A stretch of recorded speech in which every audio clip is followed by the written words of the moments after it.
ये जीवन का खेल है जिहड़ा ये आपो अपनी वारी दे नाल समाप्त हो जाना है। क्योंकि हर एक जीव नूं उस अकाल पुरख ने गिनती दे सवास दिते हुए ने, किसी नूं घट किसी नूं वध।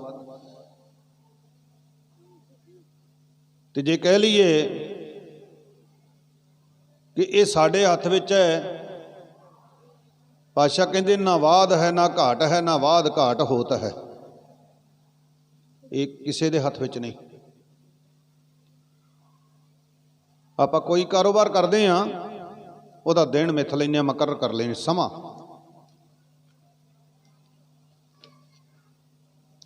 कि मैं आ काम करना है, आ कारज करना है, ਉਹਦਾ ਹਿਸਾਬ किताब ला लें कि ये इन्ने समय दे विच संपूर्ण हो जाना है। उस हिसाब दे नाल ਉਹਦਾ दिन मिथਿਆ ਜਾਂਦਾ है।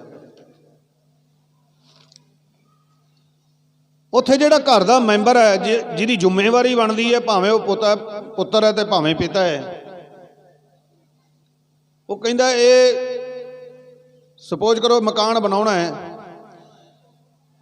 इनू असी 2 सालों में संपूर्ण कर देवांगे।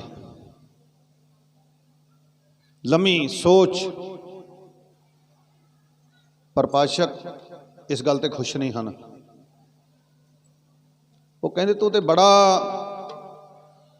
दूर की सोच ली, 2 साल का समा ले लिया, तेरे कोल समा ते एक सवास का भी नहीं, एक सवास का भी समा नहीं है। हम आदमी हाँ एकदमी, मोहलत मोहत न जाना। एक दम नाल है आदमी, दम तो ही आदमी बने, भावें वो औरत है भावें आदमी है, वो बने एक दम दे नाल, इक्को दम है साडा। इन सोचो ना कि ये साडा जिड्डा वड्डा शरीर है, इन्ने वड्डे शरीर दे विच सवास वध होणगे।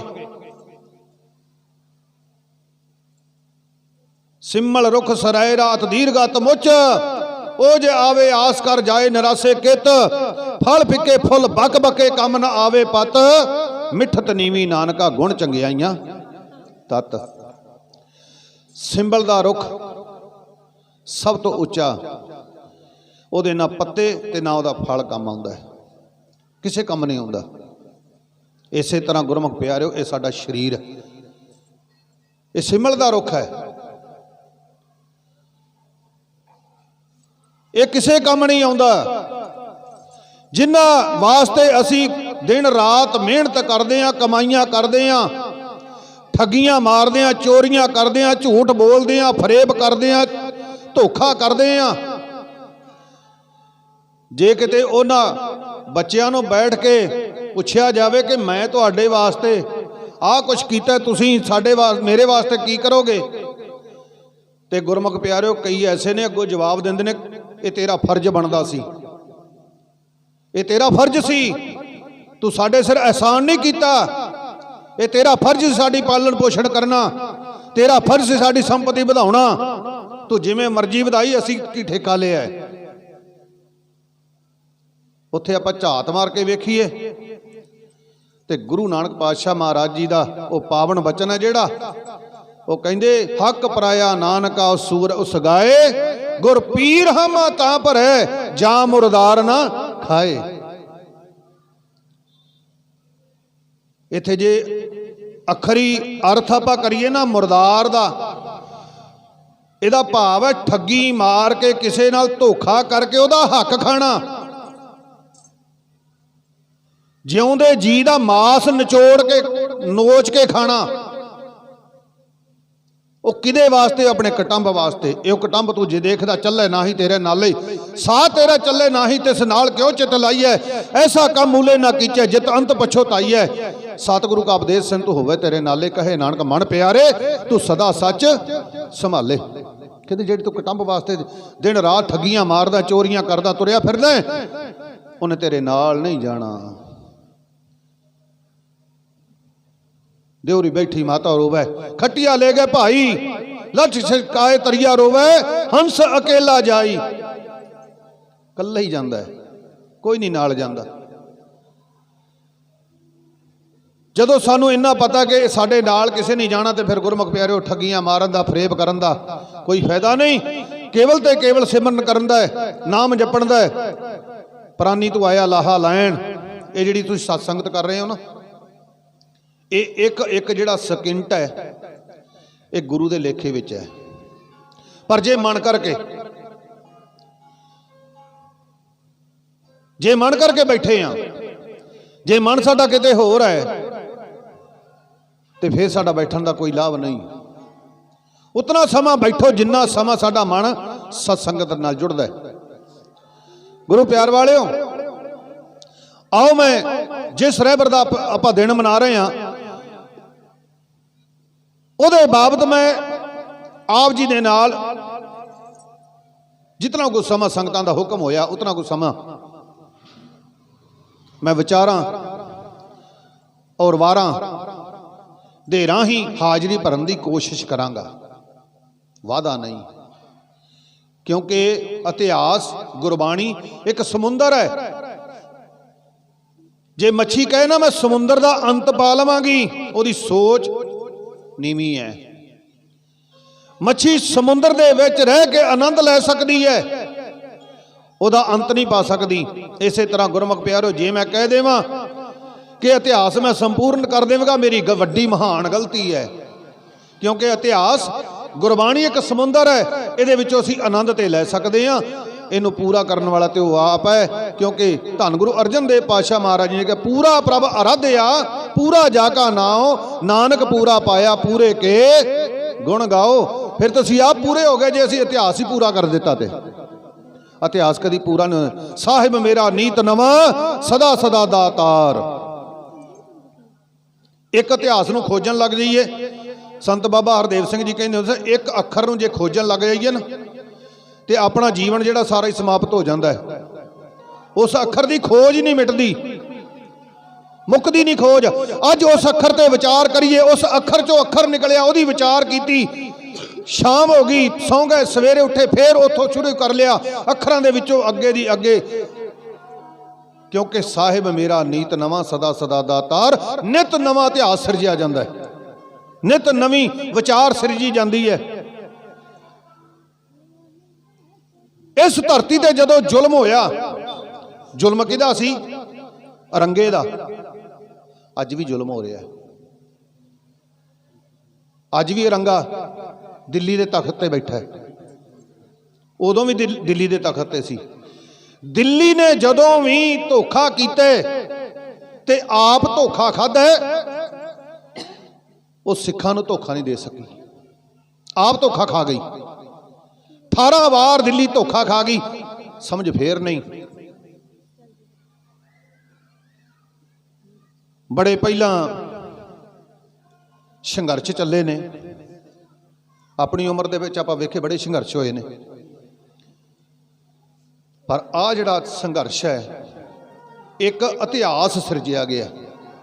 ਜਿਹੜੇ ਪਹਿਲਾਂ ਸੰਘਰਸ਼ ਚੱਲੇ ਨੇ, ਉਹਨਾਂ ਸੰਘਰਸ਼ਾਂ ਦੇ ਵਿੱਚ ਜਿਹੜੇ ਵੱਡੇ ਵੱਡੇ ਧਨਾੜ ਸਨ ਲੋਕ, ਅਬਾਨੀ ਵਰਗੇ, ਅਡਾਨੀ ਵਰਗੇ, ਉਹਨਾਂ ਦੀ ਸੰਪਤੀ ਬੰਦ ਨਹੀਂ ਸੀ ਹੋਈ, ਉਹਨਾਂ ਦੀ ਕਮਾਈ ਬੰਦ ਨਹੀਂ ਸੀ ਹੋਈ। ਕਿਸਾਨਾਂ ਨੇ, ਮਜ਼ਦੂਰਾਂ ਨੇ, ਦੁਕਾਨਦਾਰਾਂ ਨੇ, ਹਿੰਦੂ ਮੁਸਲਮਾਨਾਂ ਨੇ, ਸਾਰਿਆਂ ਨੇ ਰਲ ਕੇ ਉਹਨਾਂ ਦੀ ਸੰਪਤੀ ਬੰਦ ਕਰ ਦਿੱਤੀ, ਉਹਨਾਂ ਦੀ ਕਮਾਈ ਬੰਦ ਕਰ ਦਿੱਤੀ ਹੈ। ਕਦੇ ਕਿਸੇ ਨੇ ਵੇਖਿਆ ਸੀ? ਜੇ ਕਿਸੇ ਨੇ ਪਿਛਲੇ ਜਿੰਨੇ ਸੰਘਰਸ਼ ਹੋਏ ਨੇ, ਹੋ ਸਕਦਾ ਮੈਂ ਗਲਤ ਹੋਵਾਂ, ਮੈਨੂੰ ਨਾ ਪਤਾ ਹੋਵੇ ਤੇ ਦੱਸ ਦਿਓ ਵੀ ਫਲਾਣੇ ਸੰਘਰਸ਼ ਵੇਲੇ ਫਲਾਣੇ ਦੀ ਕਮਾਈ ਜਿਹੜੀ ਬੰਦ ਕੀਤੀ ਗਈ ਸੀ, ਮੈਂ ਉਹਦਾ ਧੰਨਵਾਦ ਕਰਾਂਗਾ। ਕਿਉਂਕਿ ਮੈਨੂੰ ਨੌਲੇਜ ਆ ਜਾਵੇਗੀ, ਅੱਗੇ ਬੋਲਾਂਗਾ ਮੈਂ ਜਾ ਕੇ। ਪਰ ਮੇਰੇ ਹਿਸਾਬ ਦੇ ਨਾਲ ਅੱਜ ਤੱਕ ਜਿੰਨੇ ਸੰਘਰਸ਼ ਹੋਏ ਨੇ, ਕਿਸੇ ਨੇ ਕਿਸੇ ਦੀ ਕਮਾਈ ਨਹੀਂ ਬੰਦ ਕੀਤੀ। ਅਬਾਨੀਆਂ ਅਡਾਨੀਆਂ ਦੀ ਕਮਾਈ ਬੰਦ ਕਰਕੇ ਰੱਖ ਦਿੱਤੀ। 10 ਦੇ ਵਿੱਚੋਂ 10 ਨੰਬਰ ਸਨ, 10 ਦੇ ਵਿੱਚੋਂ ਮੁਕੇਸ਼ ਅਬਾਨੀ ਸੀ ਜਿਹੜਾ, ਇਹ ਤੀਸਰੇ ਨੰਬਰ ਤੇ ਸੀ, ਅੱਜ 10 ਚੋਂ ਬਾਹਰ ਹੋ ਗਿਆ। ਇਹ ਕਿਹਦੀ ਕਿਰਪਾ? ਇੱਕ ਸਤਿਗੁਰਾਂ ਦੀ ਕਿਰਪਾ। ਇਹ ਆ ਜਿਹੜੇ ਦਿਨ ਮਨਾਉਂਦੇ ਆ ਨਾ, ਆਪਾਂ ਕਹਿੰਦੇ ਇਹਨਾਂ ਦਾ ਫਾਇਦਾ ਕੀ ਹੈ? ਅੱਜ ਦੇ ਵਿਗਿਆਨੀ ਕਹਿੰਦੇ ਨੇ, ਗੁਰਮੁਖੋ ਕੋਈ ਬੈਠਾ ਹੋਵੇ ਗੁੱਸਾ ਨਾ ਕਰਿਓ, ਆ ਥੋੜਾ ਪਿੱਛੇ ਸੋਸ਼ਲ ਮੀਡੀਆ ਦੇ ਉੱਤੇ ਬੜਾ ਫੈਲਦਾ ਸੀ, ਕਹਿੰਦੇ ਤੁਸੀਂ ਗੁਰੂ ਘਰ ਬਣਾਈ ਜਾਂਦੇ ਹੋ, ਹਸਪਤਾਲ ਬਣਾ ਲਓ, ਸਕੂਲ ਬਣਾ ਲਓ। ਗੁਰਮੁਖ ਪਿਆਰੋ, ਕਿਰਪਾ ਕਿਹਦੀ ਹੋਈ? ਗੁਰੂ ਦੀ। ਹਸਪਤਾਲ ਬਣਾਓ, ਮੈਂ ਇਹ ਨਹੀਂ ਕਹਿੰਦਾ ਨਾ ਬਣਾਓ, ਬਣਾਓ, ਪਰ ਸਿੱਖਿਆ ਕਿੱਥੋਂ ਮਿਲਣੀ ਹੈ?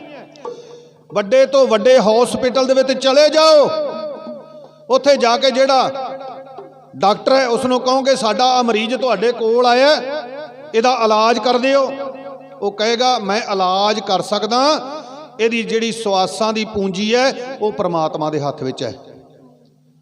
ਤੇ ਉਹ ਪ੍ਰਮਾਤਮਾ ਕਿੱਥੇ ਹੈ? ਉਹ ਗੁਰੂ ਦੇ ਘਰ ਦੇ ਵਿੱਚ ਹੈ। ਗੁਰੂ ਕਿੱਥੇ ਹੈ? ਗੁਰਬਾਣੀ। ਬਾਣੀ ਗੁਰੂ, ਗੁਰੂ ਹੈ ਬਾਣੀ, ਵਿੱਚ ਬਾਣੀ ਅੰਮ੍ਰਿਤ ਸਾਰੇ, ਗੁਰਬਾਣੀ ਕਹੇ ਸੇਵਕ ਜਨ ਮਾਨੈ, ਪ੍ਰਤੱਖ ਗੁਰੂ ਨਿਸਤਾਰੇ। ਇੱਥੋਂ ਸ਼ੁਰੂਆਤ ਹੈ ਸਾਡੀ। ਇਸ ਨੂੰ ਆਪਾਂ ਹਾਰ ਨਾ ਮੰਨੀਏ, ਭਾਵੇਂ ਕਿ ਅੱਜ ਫਤਿਹ ਨਹੀਂ ਹੋਈ, ਇਸ ਨੂੰ ਆਪਾਂ ਹਾਰ ਨਾ ਮੰਨੀਏ, ਕਿਉਂਕਿ ਅੱਜ ਜਿੰਨੇ ਪੰਜਾਬ ਦੇ, ਜਿੰਨੇ ਸੈਂਟਰ ਦੇ ਲੀਡਰ ਸਨ ਉਹ ਆਪਣੇ ਘਰਾਂ ਵਿੱਚ ਬੈਠੇ ਨੇ, ਕਿਉਂਕਿ 2022 ਦੇ ਵਿੱਚ ਇਲੈਕਸ਼ਨ ਹੋਣਾ ਹੈ ਤੇ ਕੋਈ ਉੱਥੇ ਨਿਕਲ ਨਹੀਂ ਸਕਦਾ, ਬਾਹਰ ਨਹੀਂ ਜਾ ਸਕਦਾ, ਡਰਦੇ ਨੇ। ਸਾਡੇ ਏਰੀਏ ਵਿੱਚ ਪਰਸੋਂ ਬੀਬਾ ਜੀ ਗੇੜਾ ਲਾਉਣ ਆਏ ਤੇ ਕਿਸਾਨਾਂ ਨੇ ਕਹਿਤਾ ਵੀ ਅਜੇ ਨਾ ਗੇੜਾ ਲਾਓ, ਤੁਸੀਂ ਜਾਓ, ਅਜੇ ਸਾਡਾ ਖੂਨ ਗਰਮ ਹੈ, ਕਿਤੇ ਕੋਈ ਨੌਜਵਾਨ ਭੜਕ ਨਾ ਜਾਵੇ, ਅਸੀਂ ਨੁਕਸਾਨ ਨਹੀਂ ਕਰਨਾ ਚਾਹੁੰਦੇ, ਕਿਉਂਕਿ ਸ਼ਾਂਤ ਪਈ ਹੈ। 15 ਪਿੰਡਾਂ ਦਾ ਦੌਰਾ ਰੱਖਿਆ ਸੀ, ਪਹਿਲਾਂ ਦੋਦੜੇ ਆਏ, ਦੋਦੜੇ ਵਾਲਿਆਂ ਨੇ ਇਨਕਾਰ ਕਰ ਦਿੱਤਾ, ਫਿਰ ਭਾਦੜਾ ਪਿੰਡ ਹੈ ਮੇਰੇ ਨਗਰ ਦੇ ਨਾਲ, ਉਹਨਾਂ ਨੇ ਇਨਕਾਰ ਕਰ ਦਿੱਤਾ, ਲੈ ਕੇ ਗੱਡੀ ਬਠਿੰਡਾ ਜਾ ਵੜੀ। ਇੱਥੋਂ ਹਿਸਾਬ ਲਾ ਲਓ ਜਿੱਤ ਕਿਹਦੀ ਹੈ? ਜਿੱਤ ਤਾਂ ਫਿਰ ਕਿਸਾਨਾਂ ਦੀ ਹੈ। ਅਸੀਂ ਜਿੱਤ ਚੁੱਕੇ ਹਾਂ, ਪਰ ਐਲਾਨ ਬਾਕੀ ਹੈ। ਗੁਰਮੁਖ ਪਿਆਰਿਓ, ਐਲਾਨ ਬਾਕੀ ਹੈ, ਜਿੱਤ ਸਾਡੀ ਪੱਕੀ ਹੈ, ਐਲਾਨ ਬਾਕੀ ਹੈ। ਕਿਰਪਾ ਕਿਹਦੀ ਹੈ? ਸਤਿਗੁਰਾਂ ਦੀ, ਕਿਉਂਕਿ ਸਾਨੂੰ ਵਿਸ਼ਵਾਸ ਹੀ ਇਹਦੇ ਤੇ ਹੈ। ਜੇ ਕਿਸੇ ਦਾ ਰੌਲਾ ਹੋ ਜੇ ਨਾ, ਪਿੰਡ ਦੇ ਵਿੱਚ ਬੈਠੇ ਹੋ ਸਿਆਣੇ ਪਤਵੰਤੇ ਸੱਜਣ, ਤੇ ਆਪਾਂ ਪਤਾ ਕੀ ਕਹਿੰਦੇ ਆ, ਇਸ ਤਰ੍ਹਾਂ ਕਰ ਯਾਰ, ਜੇ ਤੂੰ ਸੱਚਾ ਨਾ ਗੁਰਦੁਆਰੇ ਵੜ ਜਾ, ਕਿਉਂਕਿ ਸਾਨੂੰ ਇੱਥੇ ਵਿਸ਼ਵਾਸ ਹੈ। ਕਿਸੇ ਨੇ ਕਦੇ ਕਿਹਾ ਵੀ ਚੱਲ ਉੱਥੇ ਨਹਿਰ 'ਚ ਛਾਲ ਮਾਰ ਜੇ ਤੂੰ ਸੱਚਾ ਹੈ, ਜਾਂ ਫਾਂਸੀ ਲੈ ਲੈ ਜੇ ਸੱਚਾ ਹੈ? ਨਹੀਂ, ਕਹਿੰਦੇ ਜੇ ਤੂੰ ਸੱਚਾ ਚੱਲ ਗੁਰਦੁਆਰੇ, ਕਿਉਂਕਿ ਇੱਥੇ ਸਾਨੂੰ ਵਿਸ਼ਵਾਸ ਹੈ। ਜੇ ਸਾਡੀ ਅੱਜ ਜਿੱਤ ਹੈ ਤੇ ਇਹਦੀ ਕਿਰਪਾ, ਜਿੱਤ ਸਾਡੀ ਹੋ ਚੁੱਕੀ ਹੈ, ਸਿਰਫ ਐਲਾਨ ਬਾਕੀ ਹੈ। ਇਹ ਨਹੀਂ ਪਤਾ ਮਹੀਨੇ 'ਚ ਹੋ ਜੇ, 10 ਦਿਨਾਂ 'ਚ, 5 'ਚ ਹੋ ਜੇ। ਤੇ ਗੁਰਮੁਖ ਪਿਆਰਿਓ, ਇੱਥੇ ਬਹੁਤ ਹੀ ਇਸ ਗੁਰੂ ਦੀ ਕਿਰਪਾ ਹੋ ਜਾਣੀ ਹੈ, ਇਹਦੀ ਵਡਿਆਈ ਇੰਨੀ ਹੋ ਜਾਣੀ ਹੈ। ਅੱਜ ਜਿਵੇਂ ਧਰਤੀ ਤੇ ਭਾਰ ਫੇਰ ਹੋਇਆ, ਉਸ ਸਮੇਂ ਧਰਤੀ ਤੇ ਭਾਰ ਸੀ, ਜਦੋਂ ਧਰਤੀ ਤੇ ਭਾਰ, ਧਰਤੀ ਰੋਕ ਲਾ ਕੇ ਪ੍ਰਮਾਤਮਾ ਦੇ ਚਰਨਾਂ ਵਿੱਚ ਹੈ ਇਉਂ